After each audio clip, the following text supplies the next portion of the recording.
الحمد لله وكفى وسلام على عباده الذين اصطفى أما بعد. وقال النبي صلى الله عليه وسلم: من أحب لله وأبغض لله وأعطى لله ومنع لله فقد استكمل الإيمان.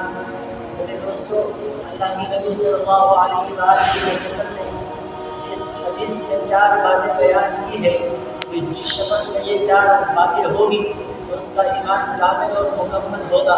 میرے دوستو، اس میں سے پہلی بات یہ ہے کہ اگر تم میں سے کوئی شخص کسی سے محبت کرے تو اللہ کی رضا کے لیے کرے، نیت یہ ہو کہ یہ بندہ اللہ کا نیک بندہ ہے، کسی سے محبت کروں تو اللہ کے رضا کے لیے۔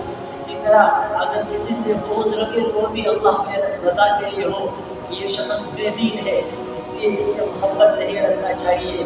اسی طرح اگر کسی کو کچھ دیں وہ بھی اللہ کے رضا کے لیے، اس میں اپنا کوئی مقصد نہ ہو۔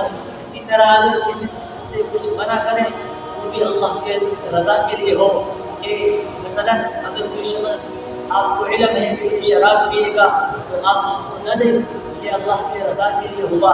اسی طرح میرے دوستو، اللہ کے نبی صلی اللہ علیہ وسلم نے اس حدیث میں نماز کے بارے میں نہیں فرمایا، روزے کے بارے میں نہیں فرمایا، حج کے بارے میں نہیں فرمایا، بلکہ ان کاموں کے بارے میں فرمایا کہ جس شخص میں یہ 4 باتیں ہوگی اس کا ایمان کامل اور مکمل ہوگا۔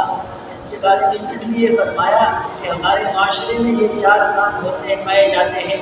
لوگ محبت پہ رکھتے ہیں ایک دوسروں سے، لیکن اللہ کی رضا اس میں نہیں ہوتی ہے۔ اسی طرح ایک دوسرے کے ساتھ بغض رکھتے ہیں، اس میں بھی اللہ کی رضا نہیں ہوتی ہے۔ اسی طرح لوگوں کو آپس میں دیتے بھی ہیں، رشتہ داروں کو کچھ دیتے بھی ہیں، لیکن اس میں بھی اللہ کی رضا نہیں ہوتی ہے۔ میرے دوستو، آج ہماری زندگیوں میں اگر یہ 4 کام آ جائیں تو ہمارا زندگی سدھر جائے۔ اللہ تبارک و تعالیٰ ہمیں عمل کی توفیق عطا فرمائے، آمین۔